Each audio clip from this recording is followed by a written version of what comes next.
merci aux organisateurs, merci d'être là.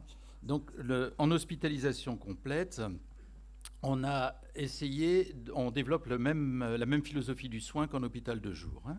C'est-à-dire qu'on est parti, comme disait Laurent, du soin pour les professionnels de santé et on s'est rapidement étendu à l'ensemble des soins pour la psychopathologie du travail, quels que soient les professionnels. Puis on est passé à l'idée de psychopathologie et travail. De toute façon, c'est un soin de crise parce que les gens sont dans une très grande souffrance avec un niveau de risque suicidaire élevé, parfois des complications dépressives, parfois des complications addictives qui sont importantes. On ne peut pas, comme c'est des gens qui veulent une durée de séjour courte, surtout les professionnels de santé, ce dont je vais parler essentiellement aujourd'hui, il faut qu'il y ait un suivi en aval. Et parfois, l'hospitalisation ne peut pas être acceptée. Il faut une préparation et un suivi en amont. Et là, c'est l'intérêt de l'hôpital de jour qui permet l'abord en amont de manière supportable et la maturation de la demande. Et en aval, ça permet de continuer les soins. On a même en hôpital de jour des ouvertures 18-21 heures. Un soin holistique, c'est-à-dire que le burn-out, les accords internationaux de diagnostic, c'est presque une maladie hein, au niveau de la reconnaissance, comme dans la classification des maladies, on est juste au stade avant. Il y a le consensus d'experts qui dit que c'est un épuisement physique, mental, émotionnel, avec dépersonnalisation et des éléments psychotraumatiques. Donc notre idée, c'est que notre abord, il est physique, avec une consultation de médecine générale à la clinique, avec de l'activité physique adaptée. Par exemple, je traite des polypnées anxieuses en leur faisant faire des exercices d'apnée. Et ça marche très bien.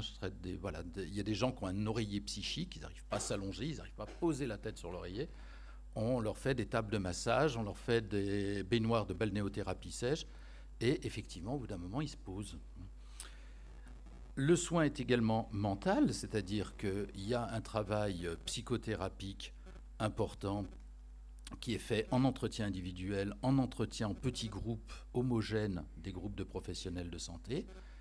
Et on se rend compte qu'il faut évoluer vers d'autres choses qu'on est en train de développer. Un soin interprofessionnel, c'est-à-dire que c'est très intéressant pour des professionnels de santé d'être entre médecins, infirmiers, infirmières, aides-soignantes, enfin, et puis même avec aussi d'autres professionnels. Et en cela, je rejoins ce que dit Marie Peset, c'est-à-dire qu'on se rend compte qu'il y a dans le milieu de la santé ce qu'on rencontre dans le tertiaire en général, c'est-à-dire l'invasion du tertiaire par les conceptions dites de qualité par l'industrie.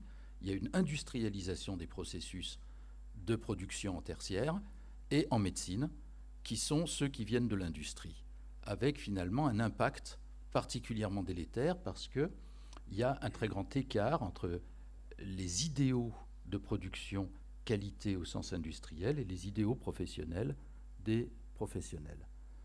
Et parmi ces gens-là, et c'est là où je suis bien d'accord avec Laurent, ceux qui ont des facteurs de fragilité surajoutés, à un moment donné, sont ceux qui vont décompenser les premiers. Le groupe comme médiateur, c'est très très important. On a remarqué, finalement, des choses auxquelles on ne s'attendait pas. D'une certaine manière, on a remarqué qu'on s'attendait à ce que le groupe soit intéressant en termes de production mentale. On s'est rendu compte qu'il y avait un fonctionnement dans l'unité de soins des professionnels de santé, depuis qu'on l'a ouvert, une sorte de groupe d'entraide mutuelle spontanée, avec un soutien mutuel très bienveillant et très étayant, même qu'on doit un peu freiner des fois, parce qu'il y en a qui vont dire « moi je vais te faire de la méditation, je vais te faire du massage relaxant ». Donc, un peu doucement. Et on a également un fonctionnement très intéressant, justement, et c'est là où je développe cette pensée sur l'industrialisation du tertiaire et de la médecine, avec des professionnels d'autres professions, puisqu'ils sont au même étage dans l'autre aile. Et donc, ces échanges m'amènent à développer maintenant des thérapies de groupe centrées sur des problématiques, par exemple des problématiques de qualité empêchée ou de rupture d'idéal, de conflit de loyauté entre des idéaux corporate, des idéaux d'entreprise et des idéaux personnels, professionnels. Il y a tout un domaine de recherche qu'on développe. Le recours est tardif parce que les gens arrivent en décompensation. Et donc ça, c'est un problème très important. Il faut un apaisement fort, d'où toute la qualité hôtelière et tout l'abord psychocorporel absolument indispensable. L'abord émotif, il est abordé beaucoup en art-thérapie. En art-thérapie, on utilise à la clinique beaucoup d'art plastique, à l'hôpital de jour, beaucoup d'art plastique aussi, mais de la médiation théâtrale, parce qu'on a des locaux qui s'y prêtent. Et donc, le fait de travailler des scènes de théâtre, mettant en scène des situations de harcèlement, mettant en scène des situations de demande d'aide, c'est quelque chose qui est un outil thérapeutique extrêmement puissant. Le tableau, c'est effectivement des tableaux traumatiques. Donc je dis aux patients, effectivement, vous êtes hospitalisé, vous avez un risque suicidaire, vous êtes très mal, vous vous engueulez avec tout le monde, mais vous n'êtes pas malade. En fait, vous êtes blessé. Et effectivement, nous soignons des blessures psychiques et pas des maladies de personnalité, même si il peut y avoir des facteurs de personnalité. Mais au tout premier plan clinique, c'est la blessure. Si quelqu'un a une hypercholestérolémie, un peu d'athérosclérose, mais qui s'est cassé la jambe, l'urgence clinique, c'est de réparer la fracture de jambe. L'interprofessionnalité, donc je vous en ai parlé, ce qu'on remarque, et ça nous surprend quand même beaucoup, c'est la reproduction de la hiérarchie hospitalière au sein des professionnels de santé. C'est-à-dire que la parole des médecins est un peu sacrée, même le médecin malade, alcoolique, hospitalisé, qui a été harcelé et qui est devenu harceleur, parce que le harceleur, c'est souvent un harcelé. Les situations sont d'une grande complexité. Sa parole de médecin, mais simplement d'être en USPS, eh bien, on peut en parler. C'est-à-dire que cette reproduction de la hiérarchie hospitalière, enfin, des structures de fonctionnement hospitalier qu'il y a, on peut les travailler ensemble. J'ai mis en place tout un dispositif entre les médecins de la clinique, moi-même qui suis en supervision en analyse clinique et en coordination de la filière, en interface avec l'administration de la clinique et enfin dans un rôle de protection du personnel. Parce qu'on ne va pas soigner. Donc, quand je vous avais présenté les premiers projets il y a 2 ans déjà, j'avais mis en place une conception de travail de protection de personnel. Ça m'occupe une bonne partie du temps, effectivement, de faire en sorte que notre personnel ait le sentiment de faire du bon travail et puis d'entendre des plaintes, parce que finalement, d'avoir le droit de se plaindre, c'est aussi un facteur de savoir qu'on a le droit de se plaindre, de dire que ça va pas, c'est un facteur quand même d'équilibre et je dirais même d'épanouissement dans le travail, à condition que la plainte, elle soit entendue, qu'on dise, on va voir ce qu'on pourra faire pour essayer de donner suite à ce que vous nous dites. Je remarque la vulnérabilité spécifique de certains professionnels de santé. Alors, je n'ai pas les mêmes statistiques que la plateforme. Alors, c'est un peu trop tôt pour vous faire des statistiques. On n'a pas suffisamment de recul pour avoir vraiment hiérarchisé ça. Moi, je suis frappé par la fréquence des aides-soignantes travaillant en EHPAD qu'on accueille. Elles sont dans des situations de travail où on leur demande de qualité empêchée, typiquement. Donc ça rejoint ce qu'on trouve en psychopathologie du travail d'une manière générale. On leur demande de faire de plus en plus de toilettes et le plus vite possible, en augmentant le nombre de toilettes qu'elles doivent faire par jour, et en leur disant « mais non, c'est pas que vous avez trop de patients, c'est que vous n'êtes pas bien organisé ». Et donc, comme vous avez d'élèves personnes et Elior vous fournit tout le matériel de toilette que vous voulez en jetable, etc., on vous a simplifié votre travail, donc vous pouvez faire plus de toilettes et grouillez-vous. Et finalement, vous perdez du temps à discuter avec les pensionnaires. Vous n'êtes pas là pour faire les toilettes, vous n'êtes pas là pour discuter.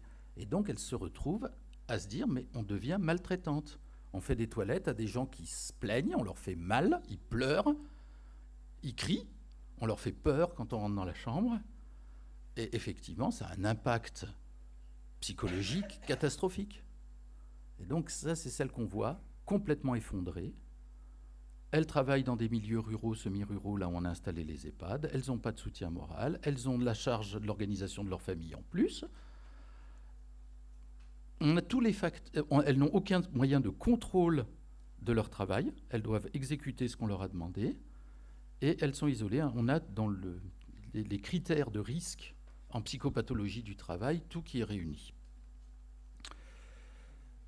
Donc, cela étant, même chez ces aides-soignantes qui sont en facteur de stress professionnel dangereux. Quand elles viennent, il y a eu un problème. Alors ça peut être parce qu'il y a eu un conflit de voisinage, parce qu'il y a eu un deuil dans la famille, parce qu'il y a eu un accident de voiture. Il y a assez souvent eu un événement qui, s'il n'y avait pas eu ce stress, n'aurait pas été déstabilisant, mais avec ce stress est devenu déstabilisant, ce qui ensuite pose d'énormes problèmes en termes de reconnaissance en pathologie professionnelle. Ce n'est pas le lieu d'en parler maintenant, mais ce n'est pas toujours l'intérêt du patient d'être reconnu en pathologie professionnelle, surtout s'il y a des risques qui ne reprennent pas le travail. Parce qu'à ce moment, il va se retrouver dans une grande pauvreté. La reconnaissance en accident de travail va se heurter à toutes sortes de résistances, entre autres de la caisse qui va dire qu'il faut qu'on ait la preuve que ce soit un événement soudain et pas un long pourrissement d'une situation, sinon c'est de la maladie professionnelle. Maladie professionnelle, plus d'1 an de procédure amiable, sans conflit, simplement 1 an pour que ça soit reconnu, en passant par ces commissions régionales de reconnaissance des maladies professionnelles, et l'employeur a accès à toutes les pièces du dossier, y compris les pièces médicales. Donc on est dans des situations qui ne vont pas, clairement, pour la reconnaissance en maladie professionnelle. Là, il y a un énorme travail à faire, y compris législatif. J'ai parlé de cette approche psychocorporelle très importante et qu'on voit ressurgir, c'est-à-dire qu'il y a une mémoire du corps du traumatisme, et les symptômes psychosomatiques, en tout cas les symptômes psychosomatiques à déclenchement psychique, sont ceux qu'on voit se répéter régulièrement. Et ça, c'est un vrai souci. Donc, on retrouve très clairement les problèmes dont je vous ai déjà entretenus. Je vois que je suis allé un peu plus vite que mes diapos. La question finalement des conflits de loyauté qui se posent à l'intérieur d'une clinique sont assez intéressants. Je m'attendais à un risque d'identification très forte du personnel soignant aux patients aidés. C'est-à-dire que ils soignent des collègues, elles vont s'identifier massivement, il va falloir que je les aide à prendre de la distance. Finalement, pas tant que ça, puisque les professionnels de santé qui ont été très réticents à se soigner, une fois qu'ils sont dans la clinique, c'est des patients très, très adhérents aux soins. Et ils ne posent pas de questions là-dessus, ils sont tout à fait d'accord, ils ne vont pas discuter les prescriptions, ils ne vont pas discuter les administrations médicamenteuses, ils ne discutent même pas tant que ça les règles de vie. Le fait qu'on prenne des précautions contre le suicide, des choses comme ça ne pose pas de problème. Les difficultés, elles sont plutôt dans les idéaux soignants de mon équipe. Et effectivement, il faut que je les aide à accepter qu'on fait ce qu'on peut, qu'on est une structure jeune, qu'on va essayer de s'améliorer, qu'il y a des choses qui ne se passent pas très bien, que notre objectif n'est pas d'être parfait. Et souvent, ils se mettent une pression que je ne voudrais pas leur mettre. Et donc, je suis amené à les freiner. Et ça, c'est l'intérêt d'être dans une structure. Et le groupe Clinipsy, qui est présidé donc par Laurent Maurras, qui est mon ami, eh bien, c'est une structure, le groupe Clinipsy, qui appartient à des psychiatres. Ce n'est pas une structure qui appartient à des financiers. Et ça aide parce qu'il y a effectivement forcément une certaine compréhension quand on dit il faut qu'on revoie des programmes de soins, il faut qu'on revoie des modes de fonctionnement. Bon, d'accord, ça nous embête, c'est compliqué, mais on va le faire. Et donc, effectivement, la tension dialectique entre les moyens et les organisations, on la vit nous aussi, mais on la vit avec une compréhension réciproque. Je comprends quels sont les problèmes de l'organisation de la clinique, de la direction. Je comprends les aspirations soignantes des médecins de la clinique, des infirmiers, des aides-soignants. Et on va essayer ensemble de savoir qu'on a des tiraillements entre nous qui peuvent ne pas être des conflits et pas être des facteurs de harcèlement. Donc il n'y a pas besoin d'être dans une institution parfaite pour qu'elle ne soit pas maltraitante. Mais toute organisation de travail peut être potentiellement maltraitante. Et je pense qu'il faut faire très attention à ça, y compris dans une institution dont la vocation, c'est le soin de la psychopathologie au travail et le soin aux professionnels de santé.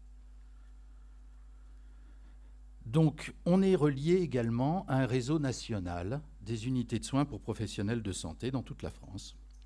Donc, il y a quelques zones grises encore, vous voyez, mais enfin bon... les premiers, c'est dans le sud.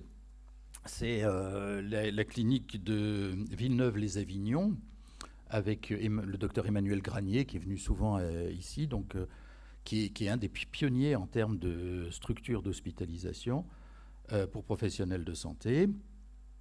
On échange très souvent ensemble, on se rencontre, on échange sur nos cas difficiles. On va mettre ensemble en place des processus de supervision, également avec les autres USPS qui existent dans le Nord et qui vont exister bientôt en Lorraine. Et donc, parce que tout seul, on n'a que nos idées, et que celles des autres, eh bien, c'est intéressant. Et même si on trouve que quand même, ils ne font pas du tout comme il faut, parce que nous, on a des meilleures idées qu'eux, comme disait Montaigne, on gagne toujours à limer sa cervelle contre celle d'autrui. Merci. Merci Yves.